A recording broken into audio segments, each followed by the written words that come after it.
Hello, you guys, and welcome back. It's another episode of Crypto News with Julie Kennis. I'm your host, Julie Kennis. As always, this show is powered by the Gokhshtein News Network and sponsored by Cipher. You guys, it is a bullish day in the markets. In fact, we called that target of 81.5 and we smashed it today. Excuse me. Shout out to everyone who's been waiting in the chat so patiently for me. I appreciate you all. Who do we have first? We have Mike Volmer as number one. Hello, Chipper at number two. Peace in my mind. Where were you? You must have been on one of the other apps. Hello, John Legend, the legend. I hope you are doing well today, fam. And Soul, hello, welcome in. Hope you are having a fantastic Tuesday. Poe, man, how are you? Hope you're doing well. Black Hat team, we've got the whole crew in here, minus Brian, you guys. I did. Hello, Mark. Hello, Mark Bass. I hope you're doing well. I did go hunt down Brian yesterday. I was actually this morning. Hello, Shadow Mama. Mama Shadow, welcome in. I did go hunt down Brian. He said he's doing well. He said, yes, I mass quit everything. He's doing a detox.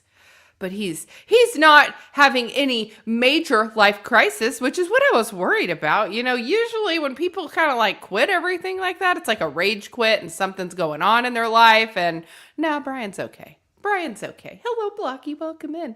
Yeah, he just messaged and said, you know, he's taking a little break. And I said, well, you need to hurry back because who else is going to come into my chat and call me skinny fat? No one. No one else is going to come in here and call me skinny fat or something else or some other funny thing. You know, Mike Volmer, you commented again on the video. Yes, you miss him terribly. I know now that you were missing him. You went back and commented on the video of Tiger Woods and how we didn't need to worry about Tiger Woods coming after us because we're not quite fit enough for Tiger Woods. So that's where the skinny fat joke came from.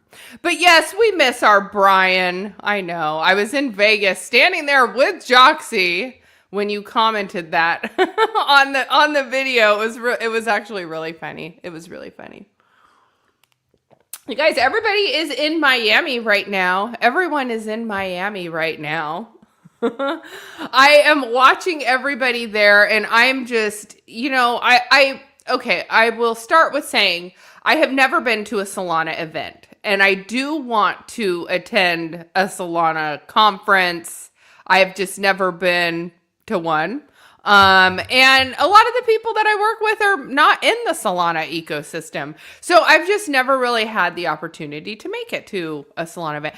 In addition to that, I feel like they always do it in Miami and Miami is just not a city for me. I'm watching Leon Abad. He's walking around right now. He's taking a video. It's like his first time in Miami. He's like, I'm here in South Beach and, you know, there's music and there's clubs everywhere. And it's, you know, and you can like hear it in the background. It's like, and it's like daytime, right? He's at the beach in the daytime in his shirt and it's like, you know, 2 buttons are done on it and he's walking around and, oh, the vibes are so great. And, you know, and everybody's just drinking alcohol. I'm just, you know, Miami is not my city. It's not. And I love to put on an outfit and look hot but you know, just the whole vibe of Miami, I feel like everything just revolves around like alcohol. And it's like this part of the city with a lot of alcohol or that part of the city with a lot of alcohol or go get trapped on a yacht with a lot of alcohol. And all of that, I'm just like, you know, I've been before. It's not my favorite place. It kind of feels a little soulless. And then somebody else had posted on the timeline that if one more person tells them that they are launching a prediction market, that they're gonna lose it. So, which it just plays into that, right? You've got like everybody there with the same story, but they're all there doing the same thing, which is drinking too much, going for the free alcohol, which when I go to a conference, I am there to work. I have a plan. I have work I need to get done. And that's why, like in Vegas, when I had the issue with my microphones, like that is like the worst ever. So I was on the fence about getting a new phone, and not getting a new phone because I don't want to have to pay, like, for the new device. I think I'm going to have to now, though, because the microphone, my little dongle situation, as you guys know, it just didn't work out. And I need to be planning some additional content. When Blocky market. In fact, I want to talk about the Blocky market since Blocky's here. Hey, Blocky. I have a screenshot from Blocky's old live stream when Blocky was going shopping to buy the part of the toilet that was not sealing. And it was Blocky's face with the toilet behind him. And he's like pointing at the seal. Oh, hold on. Got a phone call coming in. That was really weird. The phone call was coming in to my computer. I could hear it in my head. So, oh my gosh, Blocky, I come across this picture of you with the toilet and I was freaking cracking up, and I was going to send it to you and say, Blocky, this is why we need you to live stream again. Nobody else was live streaming themselves in front of a freaking toilet. And like, you were doing it with such enthusiasm and you were fixing the part. You were getting the job done. I was there for it. I was like, I freaking miss the Blocky live streams. They were like a little erratic. Like sometimes we'd be chilling and looking at charts. Other times we'd be like, looking at the prostitutes. You never know what you were going to get on a Blocky live stream. So I'm calling it, Blocky. We need to have you back. We need to have you back. I miss it. I miss the chaos. And it could just be that I'm missing Brian too. But I miss Brian too. So, Brian, we are thinking about you. We hope you come back soon. All right. You guys, we do have a show to get into today because I was talking. See, we all miss him. Hint, Blocky. Yeah. I didn't think anyone cared. Honestly, Blocky, we all cared. I have freaking screenshots of your live streams. All right. That's how you know we liked it.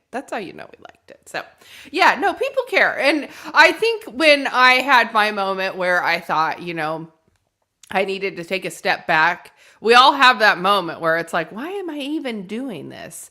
Okay, Chipper, when is Julia showing up? You guys, I posted about it because people call me Julia. I used to let it slide because my maiden name was Roberts. So my name was Julie Roberts. I understood. I got the big smile. I'm Julie Roberts. You call me Julia. That was fine. Now there's just no excuse. It's Julie E. There's no at the end. It's just Julie E. Anyway. All right, you guys, I'm done being silly. Okay, we do have a show to get into for today. My ADD's all over the place. You guys are typing in the comments and I'm reading that and I'm just not even focused on the show. So guys, as always, this show is powered by the Gokhshtein News Network. It is sponsored by Market Cipher because you guys, we're pumped about what's going on in the charts and we're pumped about our Market Cipher tool. So let's go ahead and jump into the crypto charts.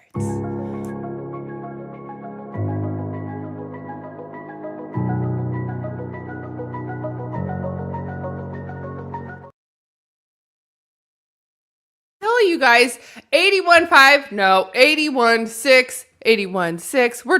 We're trying. Are we going to keep going? Look at this on the Market Cipher line down here. Everything is nice and green. We're on a 15-minute Bitcoin chart. Hold on. I got all these pop-ups getting me.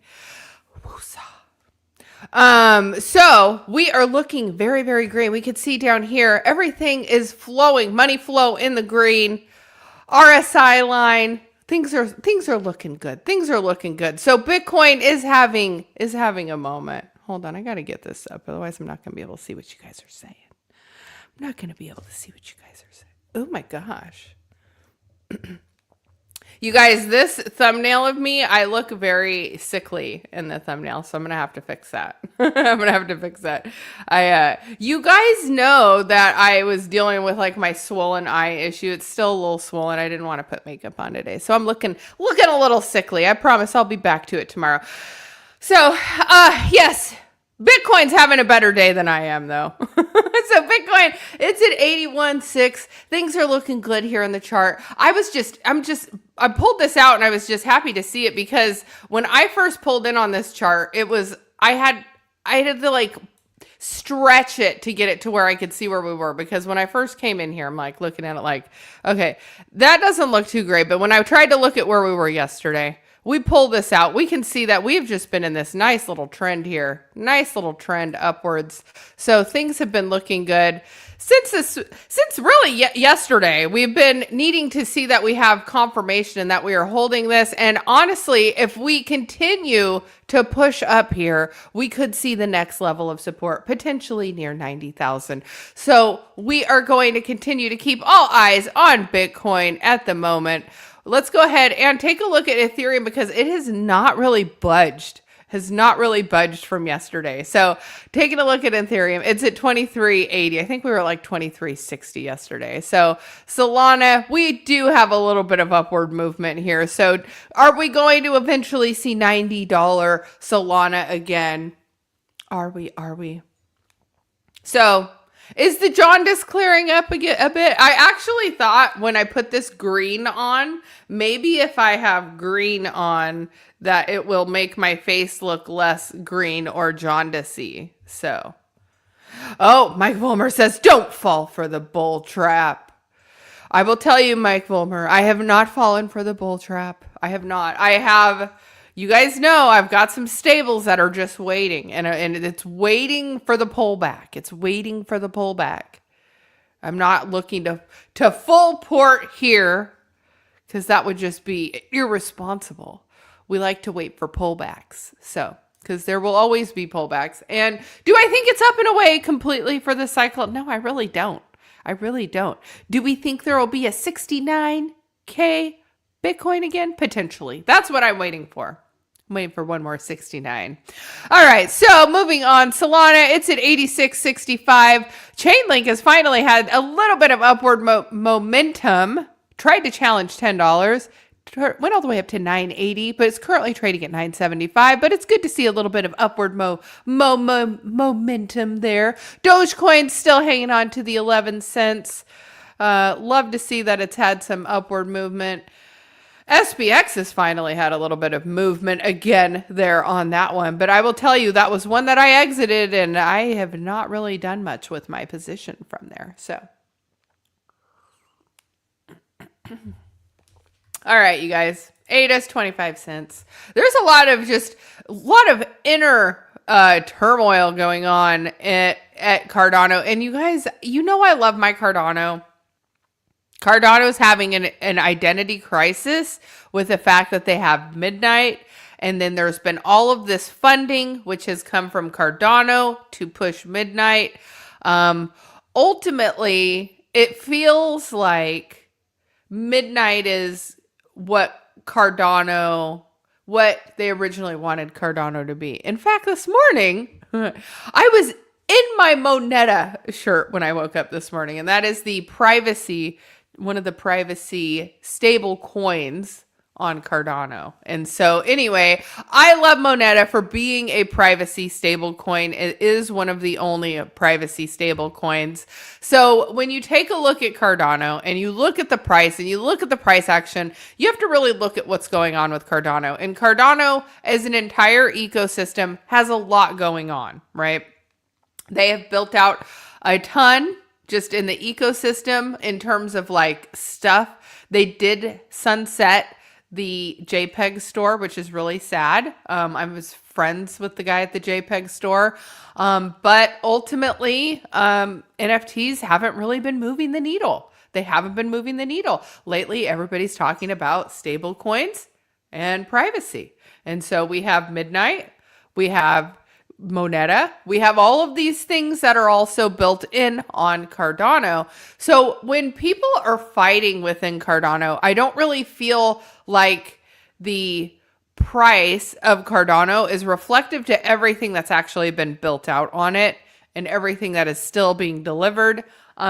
The inner turmoil has kind of always been there with Cardano, and I don't know if they'll ever fully shake that until there's more movement, more there's just not enough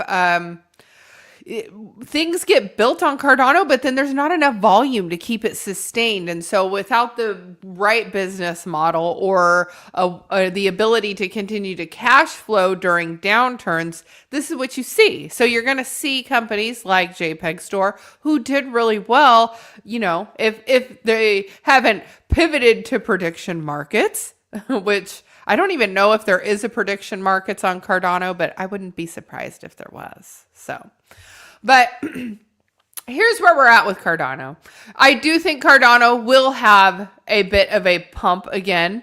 Getting back to $3 is going to be a bit of a challenge because now you have other parts of Cardano that are pushing other things in the ecosystem that I think are also good. I think Midnight is very good. I actually think at this point, I would invest more into Midnight than into Cardano. Like I have my Cardano bag, and I'm going to continue to hold it. I never sold it from this last time because I felt like my entry was decent enough. I've told you guys my average price is 33 cents. Technically, I'm upside down on the trade right now.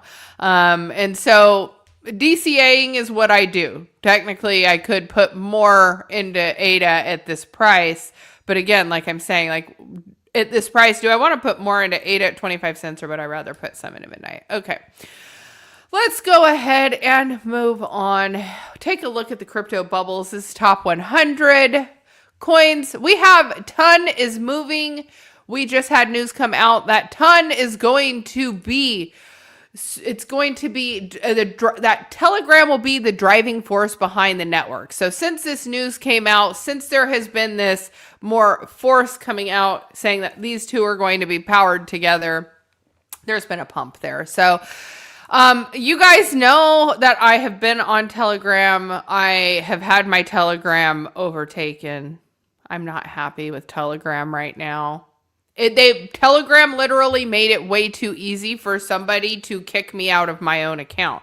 And so for like a week, I was fighting with whoever these hackers were. They were changing their IP to be from like all these different countries. Like it was this country and then it was that country. And I was changing it and I was changing my password. Somehow they managed to get my password. So every time I changed the password, they immediately had that password and were attempting to kick me out of my account again. And so after about a week of fighting with it, I finally went, you know what? I'm done. And I just deleted it. I removed the account completely. And so I struggle because it's like a lot of people in crypto, they need back channels to work on.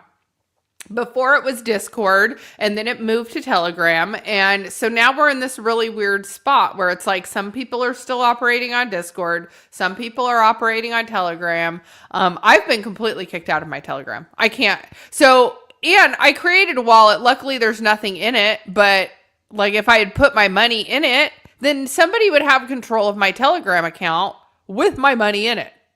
So there's issues that I have with that. I like the idea of it. I like the concept of it. There's really great things about it. But right now, I feel like they have things they need to figure out because for someone like me, I'm not going to put any money into an ecosystem where I can have my account so easily hijacked. And I'm not the only one because I saw people on X that were posting the same thing. They were saying the same thing in terms of they were on Telegram, they had their account hacked. So I don't know what it is. I have worked with people like Michael K from Wallet Guard. He has told me things to do to make my accounts more safe. And I have always implemented those tactics on every social media account since. Like usually two-factor authentication type stuff, like you set up your email or your phone number, that actually makes a point of vulnerability and a point of weakness. So I've always been very careful to not tie those things to my social media accounts, but it's important to always revisit security and security measures, especially if we are looking to be moving more into a time where Bitcoin is starting to move up. Then we're going to start to see more scams popping up, more people getting hacked, things like that. So stay safe out there, guys. All right, so everything across the board is pretty much green. I don't think I see a couple of little red ones here, but World Liberty Finance is up 6%. It's going to be interesting to see what happens with that after all of the stuff with Justin Sun. And I kind of feel like some of that may be made up. Like, are they really beefing with each other, or are they just like throwing stones to kind of like, I don't know. Maybe they really are suing each other. But it seems weird to me that someone like Justin Sun would have purchased all those coins and not read the fine print in terms of being able to resell those to, let's say, someone like, Binance. So, all right, you guys. So things are looking green in the market. Things are good. So let's go ahead and dive into some breaking news.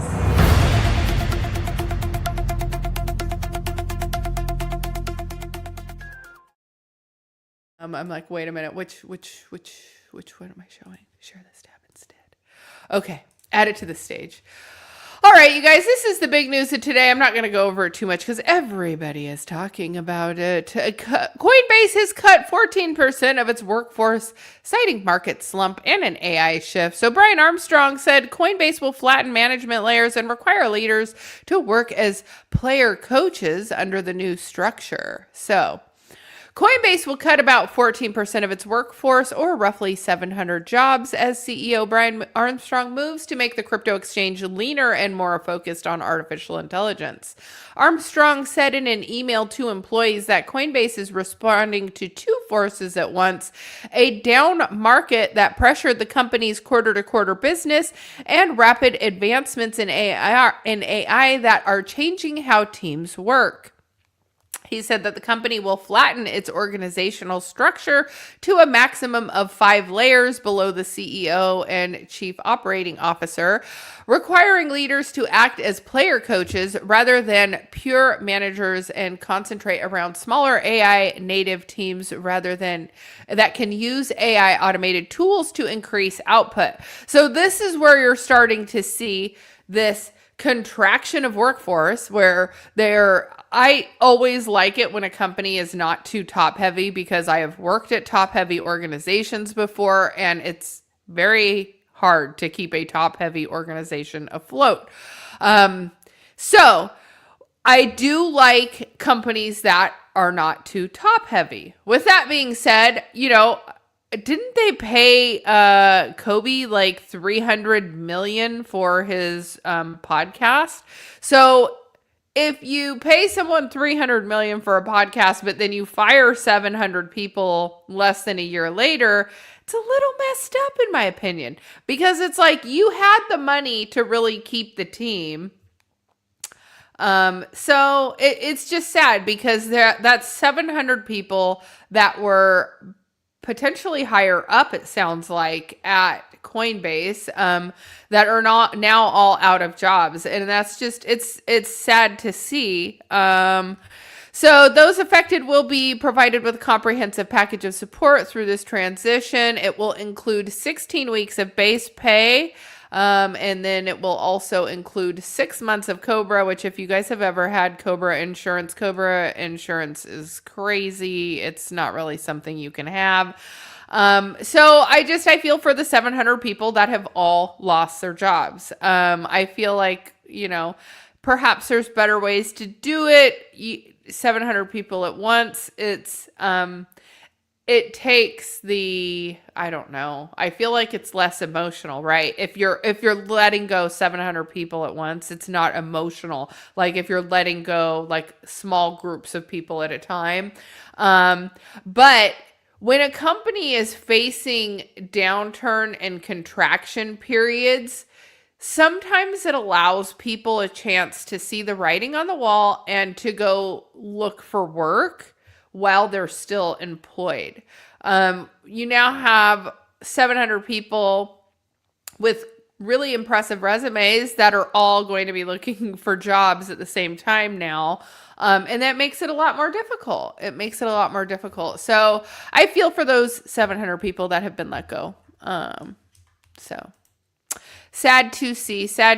And that also is like, hey, with AI, if AI is not going to take your job, the person who knows AI will, right? So, because it's just a matter of time until the tools are all built out. And I think that's really what we're looking at is these tools are all being built out now, but as they get deployed, there's going to be massive layoffs that come down the pipeline, and so it's Coinbase now, but then once Coinbase has built out this AI model, are other people also going to utilize the similar AI model and reduce their business size? Or is this the beginning of more people losing their jobs to AI?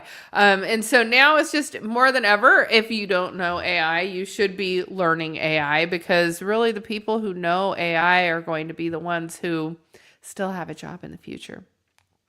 Yeah, what about Spirit Airlines? That's just unfortunate. Freaking generational run, no crashes ever. And look at how we repaid them. It's just awful. It's just awful. Don't get me started on Peter Thiel, because I've been watching clips of Peter Thiel, and now there's stuff that's coming out, his involvement in the files and what that stuff says. And, there really is a desire to majorly reduce humanity size, I feel like. And then this just whole uploading your consciousness to the cloud and living forever, why? I really feel like, what if you genuinely are trapped there forever, and then you decide that you don't like being trapped in a computer, but now you're literally there forever, indefinitely, as I don't know, a computer program. We live in really weird times right now. And I feel like that's why a lot of the news cycle seems really weird and stale. I feel like everybody's all talking about the same thing, because we don't really know what's coming next. It's just really weird times that we live in. So anyway. Okay, moving on. This is a dusting off of this old case. U.S. prosecutors ask for leniency for ex-Celsius exec, citing cooperation. So, while the lawyers have asked for time served, U.S. Attorney Jay Clayton was unspecific in the federal government's recommendation, requesting that the judge defer to sentencing guidelines. So, federal prosecutors are recommending a lighter sentence for Ronnie Cohen Pavin, the former chief revenue officer of the defunct cryptocurrency lending platform Celsius. In a Monday letter filed to the U.S. District Courts of New York, U.S. Attorney Jay Clayton cited Cohen Pavin's substantial assistance to the government by being prepared to testify against former Celsius CEO Alex Mashinsky. Prosecutors did not request a specific amount of time for the former chief revenue officer to spend in prison, instead asking that the judge to consider the sentencing guidelines for an appropriate sentencing reduction for a defendant who has rendered substantial assistance. So as soon as he pled guilty, Cohen's cooperation was public and known to Mashinsky, said Clayton. So cooperation was significant factor in Mashinsky's decision to plead guilty a few months prior to his January 2025 trial. So it'll be interesting to see, will they go easy on him because of the fact that he ended up coming out and saying, hey, this is what's going on. And this is where whenever you have one person go down, it just takes one person to go and speak and be the person to say to authorities, hey, this is what happened, blah, blah, blah. And then they get off easier. So, is this something that we're going to continue to see more of in the future? I think right now we're looking at really crypto friendly leadership in the country, and it could change as things progress. So, All right, no new trial for the former FTX CEO. Let's see. Sam Bankman-Fried, he's been requesting a new trial. He has not been allowed a new one, but all of these crypto executives are trying to get out of jail free with seeing how Trump is running the country and is so friendly to the government or to the crypto industry. Oh my gosh, Mama Shadow says, I flew Spirit 48 hours before they shut down. Lucky to get home. I'm glad you made it home. That is great. I had a friend who was stuck in Vegas, went to Vegas for the Bitcoin conference, and Spirit shut down and he was stuck there. Had to find a way out. So imagine that. I just can't. The worst case scenario, in my opinion, would be like if you were mid-flight, like say you were, in the middle of flying and you stopped at your layover, and at the layover, they said, nope, we're done. And then you had to find a way out from there. That would be wild. But yeah, 48 hours before, oof, thank goodness you were able to get home. So crypto fear and greed index turns neutral for the first time since January. Is 100,000 Bitcoin next? So improving investor confidence supports Bitcoin's hold at 80,000 as the crypto fear and greed index exited the extreme fear zone and now reads neutral. Are the bulls back in control? I think we know Mike Vollmer is not too bullish on this one. So the index move to 50 marks its first neutral score since mid-January and follows a steady recovery in the total crypto market capitalization, which rose about 5.5% in May. Since March, the market has expanded 16.5%, climbing to 2.6 trillion from 2.2 trillion. So the positive shift sentiment aligns with Bitcoin's attempt to stabilize above 81,000 level. Crypto analyst Dark Force noted that Bitcoin sentiment is turning more constructive as the price tests higher levels. The analyst added that separate sentiment index ranging from -100 to +100 has also edged into the greed zone, indicating that investor confidence is improving with growing preference to hold Bitcoin rather than exiting positions. So, also, stablecoin outflow may stall momentum. Binance stablecoin net flows have recorded a cumulative outflow of 11.8 billion since April 25. This metric tracks movement of stablecoins into and out of the exchange, as it often used as a proxy for available buying power. Positive net flows signal capital entering the exchange, often associated with accumulation, and negative net inflow indicates capital leaving, which can reduce liquidity on spot crypto purchases. So, recent data shows sustained drainage phase with daily outflows exceeding 1.5 billion across multiple sessions. Earlier in April, Binance saw consistent inflows as Bitcoin climbed from 74,000 to 78,000. That inflow cycle has now reversed. So, all right, you guys, that's where we're at. Things are looking slightly better there. Let's see if I got anything else on the news cycle for you today. Let's see. Bitcoin short liquidations put Bitcoin to a multi-month high. Everything is looking bullish, guys. So that is the news for today. I will be back tomorrow. You guys, tomorrow at 9 a.m., I have a special live stream. I am going to be joined with Artifact. They are gaming and they have some mint coming up, which is a really cool, it looks like a loot box. So we're going to have the founder on. I'm super excited. He's joining us from Dubai. So I'm working really hard to get this time zone all coordinated with you guys. So if you guys are available at 9 a.m. Pacific time tomorrow, that'll be 12 Eastern time, come join me because it's going to be good. I'm excited to have him join me. I was talking to Joxie. I've talked to some other people that have done gaming. Everyone is very familiar with Artifacts, so I'm super pumped to have them on. So come join me, and then I will be back again at 1 o'clock Pacific time for Crypto News with Julie Kennis. So smash the subscribe if you're new here. I will catch you all on the next one. Thanks for tuning in. Bye-bye.